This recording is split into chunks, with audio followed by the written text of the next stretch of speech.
Hi, Lily. It's so wonderful to meet you. Thank you for taking the time out of your No day to chat with problem. me. This Thanks is for so taking fun. thanks Yeah. for taking your time. Oh my God. No, I love this. I'm a director myself in the city in New York. I saw that you're from New York, yes? Yeah. Or you're living in New York? Cool. Yeah. Love. So I Both. was I was like, yes. Right. I was like, I would love to talk to Lily. I would love for you, Lily, for someone that has not seen the short or maybe not might be able to like not watch it themselves because they're not going to the festival. How would you describe it to someone? The film Crisis Actor is a character study of a reckless actress who, after being fired from her day job, has a chance encounter with a man at a support group that kind of leads to a chaotic night that forces her to confront her addiction to drama. And it's about her insatiable urge to perform in every scenario that she's in and how much trouble that gets her into. Yeah, no, I think that really sums it up. How did this short come to fruition? How did you like where did this idea stem from or be inspired from? I had made a short in my first year at NYU grad film about a woman who uh, lies about a pregnancy and a planned abortion to try to manipulate her ex into caring for her for one afternoon. And I really liked that character. And I liked the challenge narratively of how to reveal a lie and when to reveal it and how to construct it. And it just in that short it was it just became like a huge challenge in the edit. And that character just kind of stuck in my head. And it's, I don't know, in a way it's a very cheap way to create, like, lying and having your character lie is almost like a cheap way to create narrative tension, because when you reveal that to the audience and you create the potential for consequences around that lie, it's just like it puts you in as an audience member position of hoping, wondering, fearing when the other shoe's going to drop. Um, so I just really liked the character a lot, and I wanted to continue my time with her. Do you think that what do you think Celine's greatest fear is based on like lying being her go-to so she can like have this drama in her life or just like her seems like her like the urges she has for like like a constant side quest or like you know Yeah, what I mean? totally. I think that her greatest fear, maybe more so than being alone, or I think her greatest fear is just like obscurity. Like, I think she just wants to be in the center of the action, and she wants to have an audience. She wants to be a performer. That's her greatest goal. So Totally. yeah, I think like her the worst outcome for her would to be like alone in a rural place with no no potential for chance encounters with hot guys Love or Chance random. Encounters with Hawkeyes. Yeah. Yeah. Huge fan of that. It was so interesting like watching her create these lies to create some drama in her life, starting with the lost package that was not lost. And then fast forwards like to towards the end when she's at Josh's place and like real drama is introduced to her of someone else's life and she's Yeah. like immediately out of there. Like yeah, for just like safety purposes because the sister's like a little crazy for lack of a better word. Right. She's just going through it. Yeah. So like she's just out of there. But like my immediate question was like, why do you think Celine's more comfortable with like the fabricated crisis versus like the real ones presented in front of her?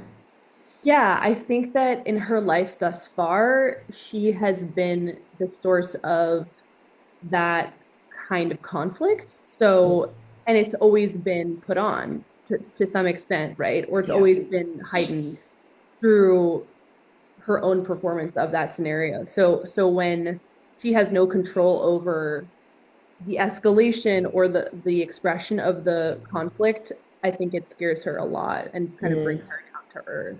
Totally. I think that she's someone who really valorizes, like, tragedy as a Hmm. source for dramatic kind of content. So when she sees someone who's kind of going through something quite tragic, someone who's really struggling with addiction and the way that it's impacting their relationship with their brother and blah, blah, blah, I think it's pretty humbling to her. Yeah, totally. With choosing or working with Sarah as Celine, what was that process like? Were you looking for someone with like specific experiences, or was it just based on like her range as an actress? Yeah, I had seen Sarah in so many things and I always really liked her, but most recently I had seen her in a play called I Can Get It For You Wholesale at the Classic Stage Company. Okay.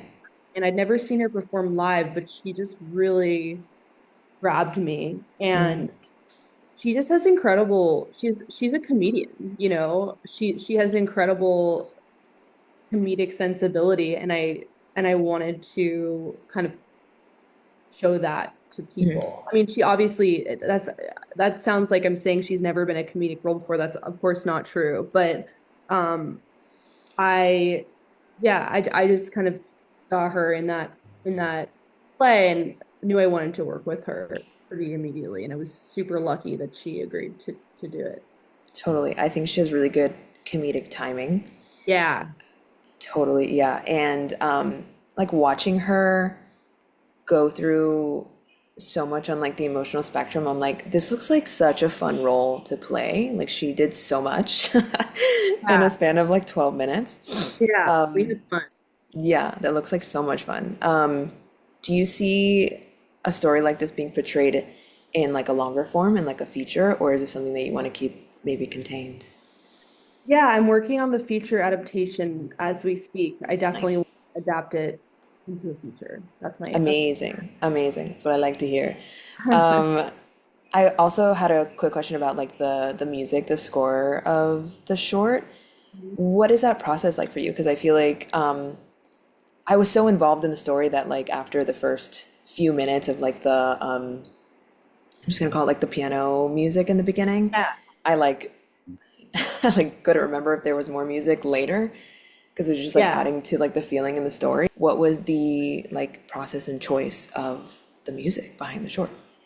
Yeah, I always knew I wanted to have a simple piano score, like a simple classical score. It just it felt like a really good way to anchor it.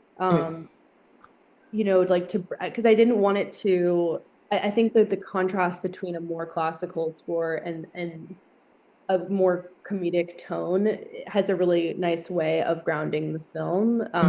And uh, I worked with this amazing composer, Lucas Capetta Stern, who approached me after seeing the film at the a showcase at NYU, and we just worked worked together. I mean, worked together insofar as I gave him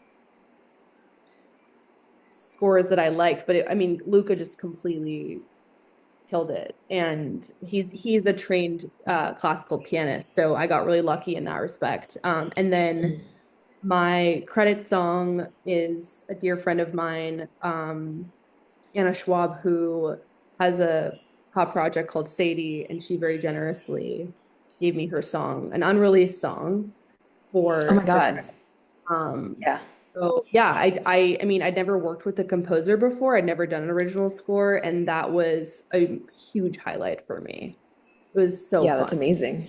Yeah. That is so fun. I can imagine that's so fun. It's so funny you're saying it's an unreleased song because I literally was like, I really like this song, and I tried to Shazam it and it wouldn't come up. Oh, really? Oh, I'm Yeah, I so was like, no, glad. Yeah, what is this song? yeah, I mean, you should check out her other stuff. She's amazing. Sadie, Sadie. She Sounds is really about to familiar. release an album, so stay tuned. Oh my God, amazing. Okay, love. I will absolutely do that. I'm so excited. Last question for you, Lily. Is there any directors that you are inspired by that you like maybe think about while you're working or like creating? Yeah, I thought a lot about Elaine May when I was making this film. I thought about Nicole Holofcener. I thought about James L. Brooks. I thought about Scandinavian filmmakers like Ruben Östlund, Roy Anderson. Um, yeah, I guess. I'm really drawn to like 80s and 90s kind of like dialogue heavy Mm, independent films mm. and also um Scandinavian kind of dark comedy.